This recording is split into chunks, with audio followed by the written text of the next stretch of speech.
अपने जीवन में जैसे खाना पीना, पानी पीना, प्यास को बुझाने के लिए, भूख को मिटाने के लिए खाना खाना हमारी एक जीवन की रिक्वायरमेंट है, एक जरूरत है, ऐसे ही परमेश्वर का नाम सुमरण करना, परमार्थ करना, ये भी हमारी आत्मा की एक जरूरत है।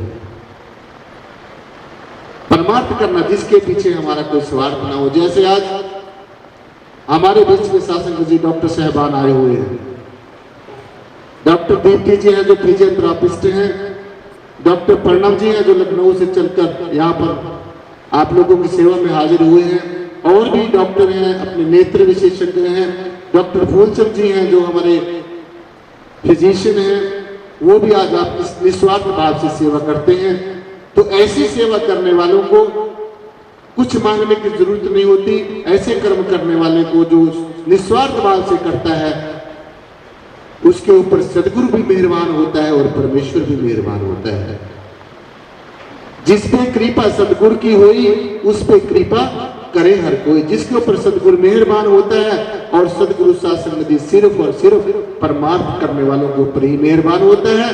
परमेश्वर भी उन्हीं के ऊपर मेहरबान होता है जो जीते जागते इस क्रिएशन की, इस जीवात्मा की, ये जो सारी की सारी सृष्टि में जो जीवात्मा है, जो सारी सृष्टि में जो जीव है, इनकी सेवा करता है। भगवान जी ने कहा, अर्जुन मुझ निर्गुण निराकार को मिलने से पहले बनाई हुई प्रकृति की सेवा कर, मेरे बनाए हुए जीवों की सेवा कर। तो उनकी सेवा करता है तो समझो मेरी ही सेवा कर रहा है।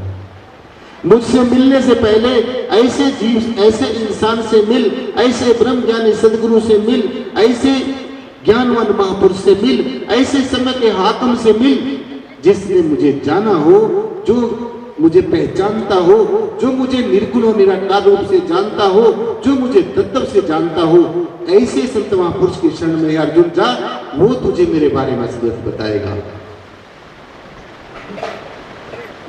तो जो ब्रह्म के जानने वाला, देखिए संसार में अनेकों गुरु पहले भी होते हैं, अब भी हैं और आगे भी होते रहेंगे। मैं गुरु की बात नहीं कर रहा। गुरु हमें कोई विद्या सिखाता है, कोई कला सिखाता है, कोई हुनर सिखाता है, कोई आर्ट सिखाता है, कोई जीवन बसर करने की हमें कोई ना कोई तरीका, तौर तरीका सिखाता है, उसको हम गुरु कहते हैं। लेकिन जो सदगुरु है वो हमें सत्य से वाकिफ कराता है, सत्य के साथ जोड़ता है, सत्य के साथ रूबरू कराता है, आमने सामने बिठाकर हमें खुली आंखों से सत्य का दर्शन, सत्य चेतन और अनंत स्वरूप, निर्गुण निराकार स्वरूप, ज्ञान स्वरूप, प्रेम स्वरूप परमेश्वर का दर्शन दीदार कराता है। ऐसी हस्ती को सदगुरु कहा गया है।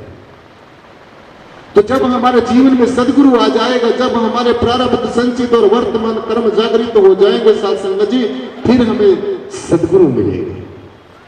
और ये काम परमेश्वर से जोड़ने का काम, परमेश्वर का खुली आंखों से दर्शन दीदार कराने का काम, परमेश्वर का पल भर में दर्शन कराने का काम गुरु नहीं करा सकता, सदगुरु ही कराएगा। क्योंकि भगवान जी ने यह फैसला किया है, ऐसी बात स्पष्ट तौर से बताया कि अर्जुन जो मुझे तत्व से जानता है, ध्यान से सुनना साथ संगत जी, और देखना भी क्या हमारे जीवन में भी कभी ऐसा सदगुरु आया है जिसने परमात्मा को तत्व से जाना।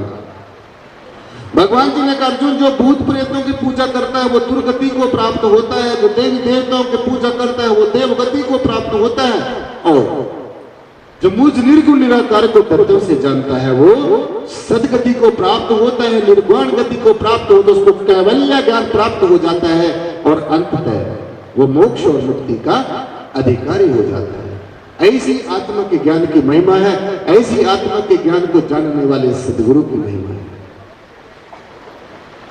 तो जब तक हमें ऐसा न लग जाए कि वास्तव में यह शक्ति परमात्मा है, जब तक हमें परमेश्वर के साथ होने की अनुभूति ना हो जाए, जब तक हमें परमात्मा का, परमेश्वर का, परब्रह्म निर्गुण निराकार का, जिसको आप अनेकों नामों से पुकार रहे हैं, अनेकों नामों से पुकार रहे हैं, अनेकों रूपों में जिसकी पूजा करते हैं,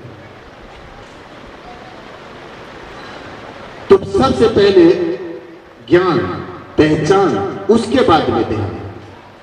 तो इसीलिए कहा कि बिन जाने ना होए प्रीति।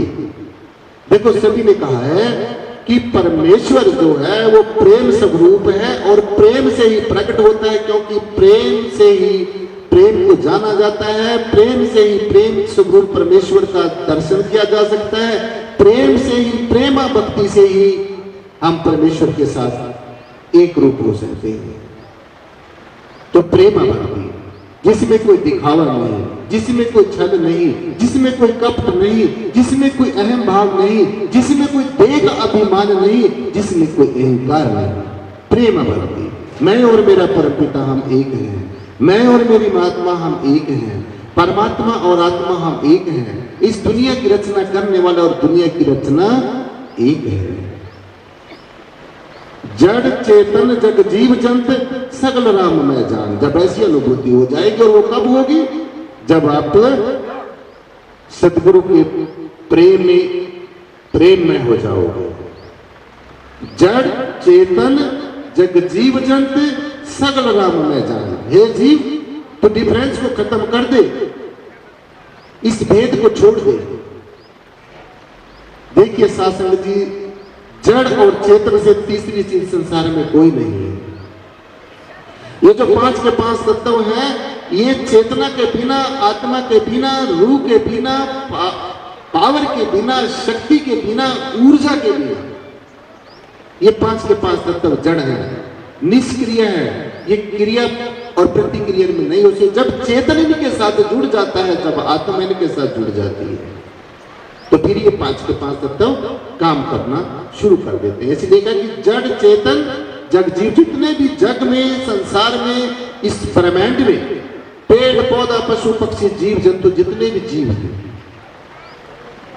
उनको सबको राममय जान। राममय का मतलब कि सारा संसार परमेश्वर में और परमेश्वर सारे संसार में, सारी प्रकृति पुरुष में और पुरुष प्रकृति में, साकार निराकार में और निराकार साकार में।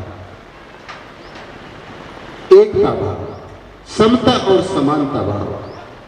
जैसे हम कहते हैं कि परमात्मा निराकार है, तो जिन जिन महापुरुषों ने ज्ञान लिया होगा, ये अमोलक दात जिन्होंने ली होगी, तो उनका पता होगा। जैसे ये निर्गुण निराकार परमात्मा, ये साकार निराकार जिसको हम दर्शन कर रहे हैं, हर समय जो हमारे अंग संग रहता है। अंग संग का मतलब जितने भी हमारे अंग और प्रत्यंग हैं, जितने भी हमारे शरीर के अंग हैं, उन सबके जो शक्ति संग है, जिसकी कृपा से हम जिंदा हैं, और वो शक्ति कौन सी है?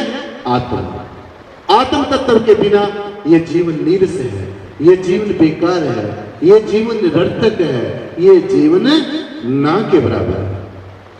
सो क्यों ना सब चीजों को जानने की बजाय, जिससे के कारण सब कुछ है, यानी कि आत्मा, जिसका ज्ञान प्राप्त करने के बाद में संसार के किसी भी विषय का ज्ञान प्राप्त करने की जरूरत नहीं रह जाती, क्यों ना ऐसी आत्मा का ज्ञान प्राप्त कर लिया जाए। जिसको देखने के बाद में किसी चीज को देखने की जरूरत नहीं रह जाती, क्यों ना ऐसी हस्ती का दर्शन दीदार कर लिया जाए। जिसको मिलने के बाद में किसी को मिलने की जरूरत नहीं रह जाती, क्यों ना ऐसे ब्रह्म ज्ञानी सदगुरु से मिलना जाए। एक बार की बात है, महामाया पार्वती ने देवादिदेव भगवान शिव से ये पूछा कि जब मैं आपसे पूछती हूँ महादेव जी, आपसे बड़ा कौन है? आप तो बिका देते हैं मेरे से बड़ा ब्रह्म है। ब्रह्म भगवान ब्रह्मा जी से पूछती हूँ, वो कहते हैं मेरे से बड़ा विष्णु है। भगवान विष्णु से पूछते हैं, वो कहते हैं मेरे से बड़ा महादेव है। तो आखिर आपसे बड़ा कौन, ऐसे कौन है जो सबसे श्रेष्ठ है, सबसे महान है? तो ध्यान से सुनना, हम बड़े और बड़ाई के चक्कर में, मेरा गुरु बड़ा, मेरा मिशन बड़ा, मेरा धर्म बड़ा, मेरी जाति बड़ी, मेरा समाज बड़ा, बस ये बड़ा ही बड़ा रह जाता है इंसान के पास। और ये बड़ा ऐसा है, कहीं ना कहीं पर ये ऐसे गर्त में फिसला देता है, जहां से इंसान ने यात्रा शुरू की थी, वहीं पर वापस आ जाता है।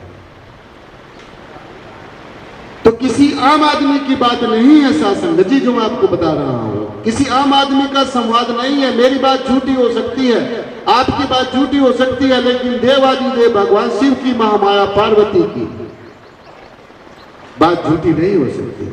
हमारे शास्त्रों, ग्रंथों का, वेदों, पुराणों का, उपनिषदों का जो कथन है, वो झूठा नहीं हो सकता।